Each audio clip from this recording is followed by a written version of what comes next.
Good morning बच्चों। हम लोग बहुपद पढ़ रहे थे। अब बहुपद में एक बहुत ही इम्पॉर्टेंट आपके यहाँ एक थ्योरम है, प्रमेय है, जिसका बहुत ज़्यादा यूज होता है। इस पे डायरेक्ट क्वेश्चन आते हैं, केवल आप लोगों की क्लास में नहीं, 10th में या आगे जो लोग कंपटीशन के एग्जाम देते हैं वहाँ भी इससे डायरेक्ट क्वेश्चन आता है आपका शेषफल प्रमेय से, रिमाइंडर थ्योरम से।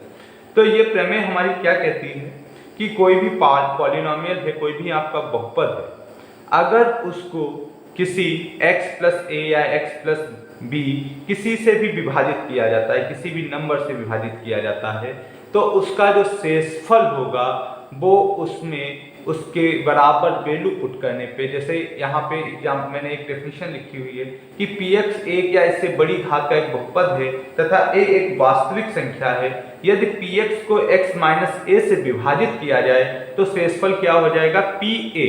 मतलब वहां पे x की जगह हम लोग a पुट कर देंगे तो जो आएगा वही उसका शेषफल होगा। तो शेषफल ज्ञात करने के स्टेप बाय स्टेप मैंने मेथड लिखा है, 2 स्टेप होते हैं। सबसे पहले क्या करते हैं, किसी चर राशि के दिए हुए बहुपद को जिस द्विपद से भाग देना है, जिस बहुपद से भाग देना है, मान लो एक बहुपद दिया होगा, दूसरा आपका कुछ दिया होगा जिससे उसको भाग देना होगा, तो सबसे पहले उसको क्या करेंगे, शून्य के बराबर रखेंगे, 0 के बराबर रखेंगे, वहां से उस चर की वैल्यू निकाल लेंगे। ठीक है, जैसे यहाँ पे था x माइनस ए से भाग देना था, तो हमने क्या किया, x माइनस ए को बराबर 0 रखा और वहां से x की वैल्यू निकाल ली जो कि a आई। और फिर क्या सेकेंड स्टेप क्या कहता है, चर राशि का उक्त मान, जो मान हमारे पास आया वो हम लोग पॉलिनोमियल में रख देंगे, जो हमको वैल्यू मिलेगी वही उसका शेषफल होगा। इसके बाद इसमें एक इंपॉर्टेंट नोट है, वो कहता है कि अगर चर राशि x से के किसी बहुपद को x प्लस ए या x माइनस ए से विभाजित किया जाता है और शेषफल क्या आ जाता है, शून्य आ जाता है। शेषफल हमारा अगर 0 आता है तो इसका मतलब ये हुआ x प्लस ए अथवा x माइनस ए जिससे भी शून्य आया है आपका शेषफल, वो आपका उस बहुपद का गुणनखंड होगा या पूरा पूरा विभाजित कर रहा होगा।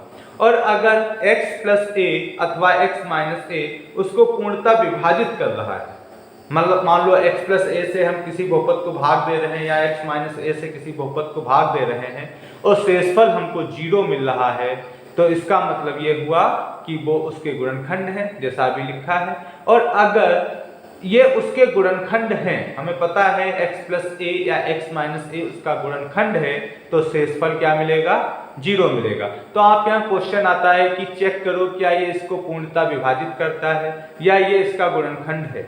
अगर वो उसका गुणनखंड होगा तो उसको शेषफल प्रमेय की हेल्प से जब हम सिंप्लीफाई करेंगे, सॉल्व करेंगे, तो उसमें जो शेषफल है वो 0 आना चाहिए।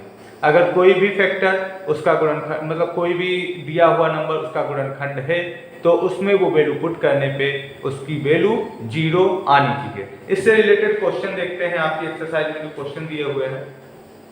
पहला क्वेश्चन दिया है x की घात 3x square plus 3x plus 1 को निम्नलिखित से भाग देने पर शेषफल ज्ञात करिए। तो ये 3 4 5 क्वेश्चन दिए हुए हैं। तो सबसे पहले ज्ञात क्या है, हमको एक पॉलिनोमियल दिया है, मैंने लिख लिया। उसके बाद पहला कह रहा है, पहला इसका मैंने ऑप्शन लिया x प्लस 1 से विभाजित करना है। तो मैंने जैसा कि बताया कि जिससे भी विभाजित करना है सबसे पहले उसको इक्वल टू 0 रखते हैं। तो x प्लस 1 बराबर 0 रखा और x की मान निकाल लिया। x का मान क्या आया, -1 आया।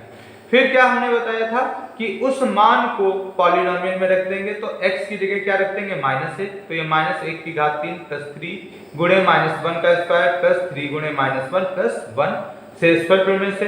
इसको सिंप्लीफाई करेंगे, -1 की घात 3 क्या आएगा, -1 आएगा।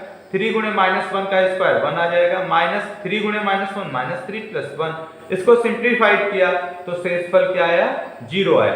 यहाँ से एक चीज और हम कह सकते हैं, क्योंकि यहाँ पे शेषफल 0 आ रहा है, इसका मतलब ये हुआ x प्लस 1 इसका एक गुणनखंड होगा, जो कि हमसे पूछा नहीं है लेकिन हम लोगों को पता है शेषफल 0 आ रहा है तो ये इसका एक गुणनखंड होगा।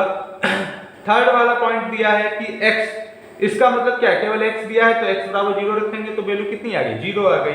यहाँ पे x बराबर 0 पुट करेंगे, सिंप्लीफाई किया तो शेषफल आया 1। इसका मतलब 0 इसका गुणनखंड नहीं है। नेक्स्ट जैसे दिया है x प्लस पाई, तो यहाँ से x बराबर -पाई आ गया। और वैल्यू रखती, जो भी वैल्यू आएगी यही इसका शेषफल हो। इसमें एक क्वेश्चन और था, इस टाइप से भी क्वेश्चन आते हैं, जांच कीजिए 7 + 3x 3x³ + 7x का एक गुणनखंड है या नहीं है। तो हमने कहा जैसा कि बताया था कि अगर ये इसका गुणनखंड होगा तो शेषफल कितना आना चाहिए, 0 आना चाहिए।